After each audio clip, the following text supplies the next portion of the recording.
이더리움 상하이 업그레이드까지 15일, 정확히 2주하고 하루가 남았습니다.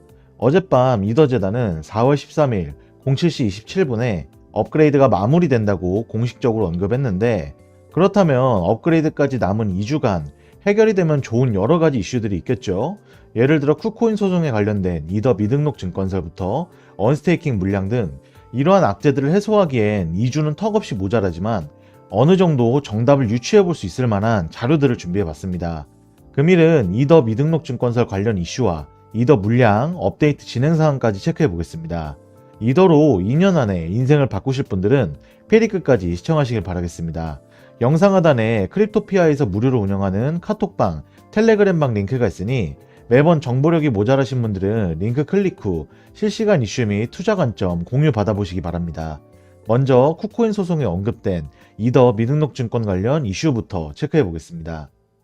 이전의 쿠코인 소송에서 뉴욕 검찰총장 레티티아 제임스는 쿠코인 소송이 현재 진행 중인 등록되지 않은 암호화폐 플랫폼을 단속하기 위한 노력의 일환이라고 설명했죠. 규제 당국이 법정에서 이더를 증권이라고 준영한 것은 이번이 처음이었기에 꽤나 큰 이슈를 몰고 왔었습니다. 이후에 SEC와 CFTC가 서로 규제권을 잡기 위해 치고받는 모습을 보여주었는데, 저번에 SEC 위원장 게리 겐슬러가 이더를 증권이 맞다고 언급한 데 이어 이번에 CFTC 위원장 로스틴 베넘은 반대로 이더는 여전히 상품이다 라고 언급해 이슈가 또 되고 있습니다. 내용을 자세히 살펴보자면, CFTC는 27일 바이낸스를 상대로 한 민사소송에서 비트코인, 이더리움, 라이트코인, USDT, BUSD 등 여러 토큰을 바이낸스가 불법적으로 거래한 상품이라고 언급했습니다. 베넘의 이런 발언은 이더리움이 증권일 수 있다는 SEC 게리 겐슬러 의장의 견해와는 배치되는 것으로 논쟁적인 발언임이 분명했는데, 베넘 위원장은 비트코인과 이더리움을 거래하는 바이낸스 등을 상대로 소송에 불을 붙인 것은 바로 이러한 신념 때문이라고 말했습니다. 즉 CFTC는 암호화폐를 상품으로 본다는 신념 때문에 바이낸스에 민사소송을 걸은 것이라 밝힌 것이죠. 그러나 그의 발언은 다른 거래소에서 진행된 유사 거래에 대해서도 CFTC가 결국 규제 관점의 조사를 벌일 수 있다는 의미로도 해석돼 주목이 되고 있습니다. 한편 암호화폐 업계에서는 CFTC의 베넘 위원장이 SEC보다는 우호적인 편이라고 생각해 왔지만 CFTC는 전격적으로 법적 조치를 취하고 있는 모습입니다. 그럼에도 불구하고 이날 베넘 위원장은 미국에서 암호화폐 혁신 공간을 허용해야 하는지에 대한 질문을 받자, 유럽은 향후 몇 년에 걸쳐 시행될 상당히 포괄적인 체제를 마련했다. 미국도 앞으로 움직여야 한다 라고 언급했습니다. 다만 그는 우리는 서두르지 않겠다. 숙고하고 신중하게 노력해야 한다 라고 덧붙였죠. 그러니까 자기들도 규제권을 갖고 싶은 게 맞고, 우리는 SEC보단 우호적이고 미국이 암호화폐를 지배하는 데 있어 서두르지 않고 신중하게 진행할 것이라는 해석으로 풀이가 되고 있습니다.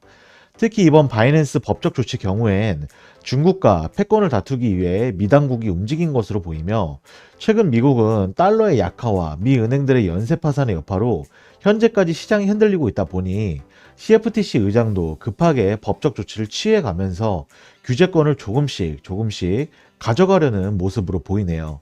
일단 미국과 중국의 패권 싸움을 떠나서 이 CFTC의 이더는 상품이 맞다라는 주장은 추후 쿠코인 소송에 중요한 증언이 되지 않을까 싶습니다. 이와 관련된 쿠코인 소송의 이더 이슈는 꾸준히 체크해 드릴 테니 구독, 좋아요, 알람 설정 부탁드립니다. 다음은 또다시 일어난 이더 거래소 유출 소식입니다. 블록체인 데이터 분석 업체 루곤체인 데이터를 인용해보자면, 최근 24시간 동안 바이낸스 거래소에서 4억 달러의 이더 순유출을 기록했습니다. 이에 대해서 루곤체인은 이는 지난 7일 동안 20억 달러가 순유입된 것과 대조를 보이는 수치이며, 스마트머니 월렛들도 같은 시간 바이낸스에서 900만 달러를 인출했다라고 설명했습니다. 물론 소송에 걸린 바이낸스가 걱정돼 기존 지갑으로 이더를 옮긴 것일 수도 있지만, 상하이 업그레이드가 2주가 남은 시점에서 이러한 대규모 거래소 유출은 이더의 도미넌스를 올리기에 충분히 큰 호재로 작용하는 것으로 보고 있는 만큼 이더의 상승 추세는 큰 악재가 아니면 꺾이지 않을 것 같은 모습입니다. 다음은 업데이트 진행사항 체크해 보겠습니다. 이더 유동성 스테이킹 플랫폼 리도가 언스테이킹에 성공했다는 소식입니다. 내용을 자세히 보자면, 이더 갤러리 테스트넷에서 테스트를 진행 중인 리도 V2 버전이 이더 언스테이킹에 성공한 것을 확인했다라고 밝혔습니다.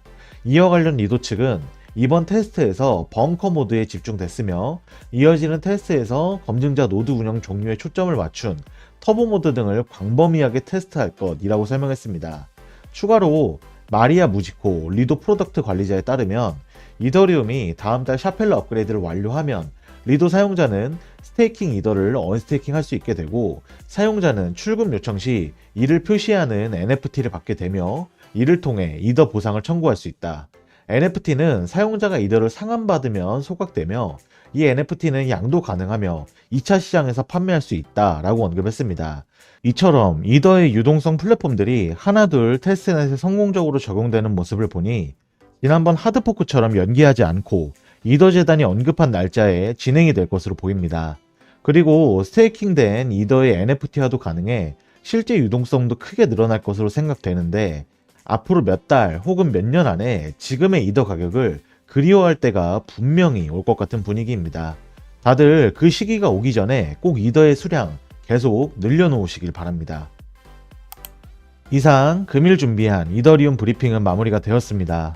아무래도 금일 브리핑해드린 정보는 본업을 하시면서 바로바로 체크하실 수 없는 내용이고 현실적으로도 일하면서 이런 걸 챙겨본다는 건 굉장히 어렵다고 생각합니다. 그렇다고 해서 이런 정보를 놓치고 지나가면 내 피 같은 돈을 땅에 버리거나 내 자산을 불릴 길을 놓칠 수 있겠죠. 나는 정보화 시장에서 살아남고 경제적 졸업을 이뤄내고 싶다 하시는 분들은 영상 하단의 고정 댓글에 저희 크립토피아 토론방, 텔레그램방 링크가 있으니 소통방 문의하셔서 함께 정보 나눠보시길 바랍니다. 감사합니다.